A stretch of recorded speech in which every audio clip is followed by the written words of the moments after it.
So yeah, it's the following evening. It's now Monday the 23rd of April. The farmer's just gone home. His mum's just took him home because it is getting late. It's about 7:45, and he was a bit late last night getting in and I got told off. But if you look at that base, almost completed. I'm going to leave myself now because I'm a bit tired, and I've run out of the 4x2.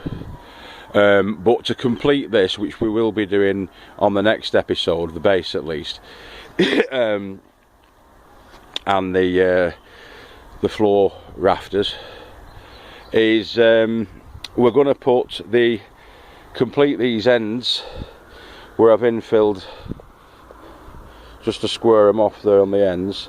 These are going to be done. I need another 3 lengths to finish that bit off, yeah, on the hill facing side, and then on the path facing side they've already been done.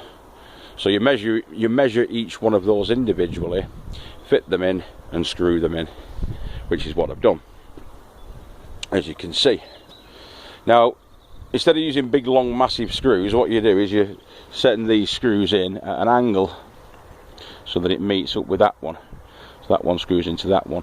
You do it at the top, and then you do it, I did it from this side going into the bottom, ensuring that you're keeping them pretty straight as you're doing it.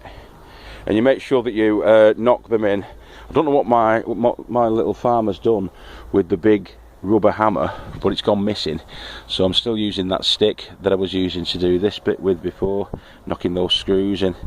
But I'm still using the stick, which you can use obviously because I've done it, and they get knocked in with that, and then the screws are sent in. Okay, right, so that's going to be all the way across. Now when the farmer was marking out the centres, he was marking out 120 centimetre centres because it's 240 centimetres long, or 2,400 milli each one of these ones, millimetres. Okay, now so you get you do the markings at 60, 120, 180, and then the final one you don't need to mark because we know that's 240 because we got the 240 wood. So once those are all in, which we've done, is put them all on. Okay,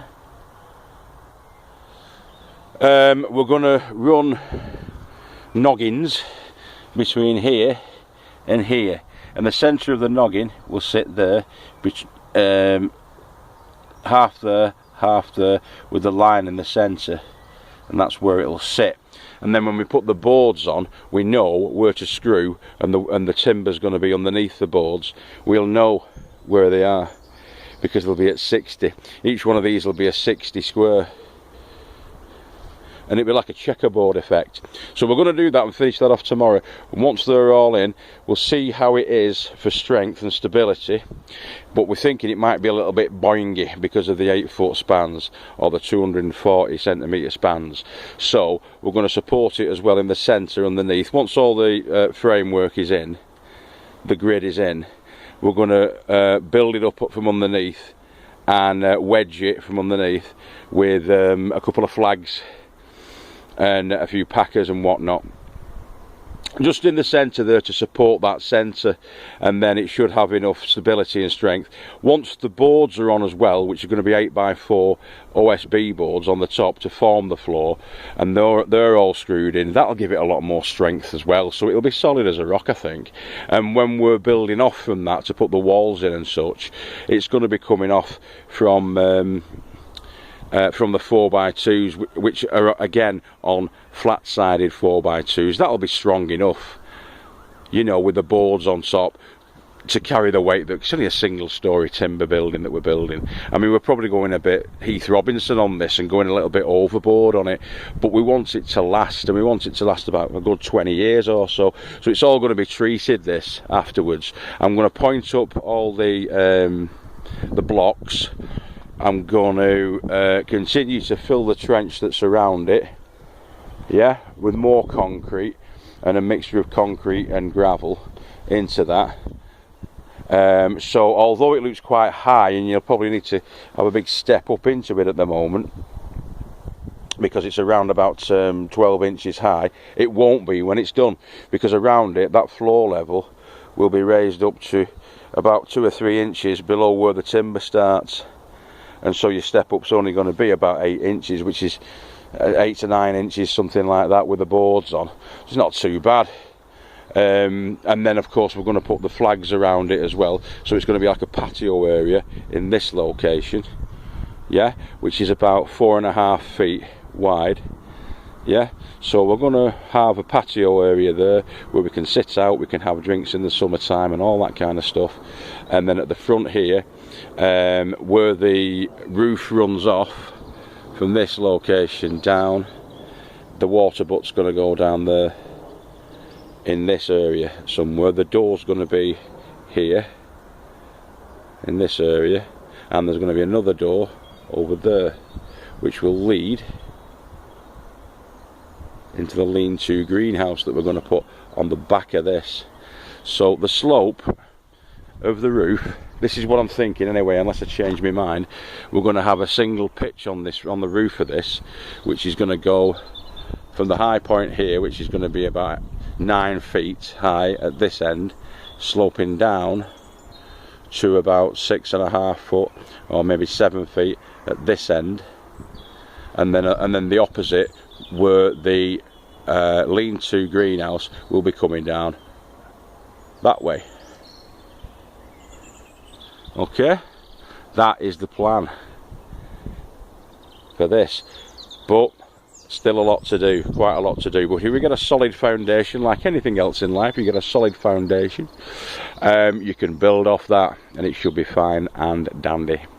And then inside there, obviously I'll have a seated area, I'll have a little workstation where I can do bits and pieces and do a little bit of hobby craft and stuff like that inside there with James and with Brad.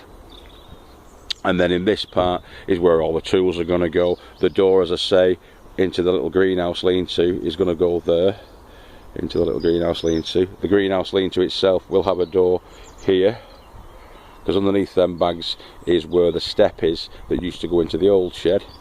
So that's going to go there. So essentially you're going to have the same sort of floor footprint as you've got for the shed, transposed onto this side for the lean-to greenhouse.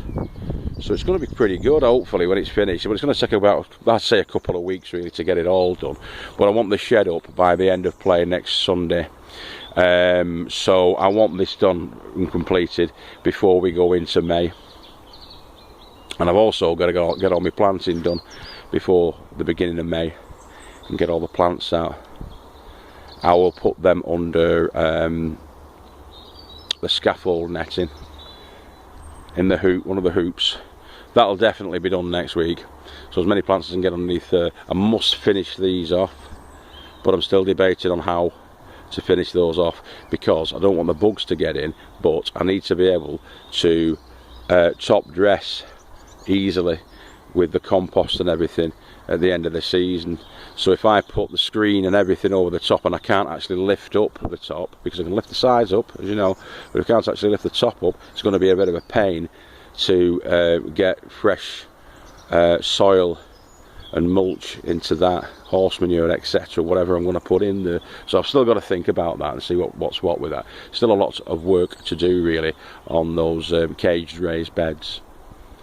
Alright, so we're going to have more of an update tomorrow. Like I say, this is just a quick one, although it is about 9.5 minutes by the look of it's going to be. And I'm going to also finish putting the battening that I haven't quite completed on the top greenhouse there. That's going to be completed tomorrow as well. Alright, have a wonderful evening and a wonderful week. See you all next time. Bye bye.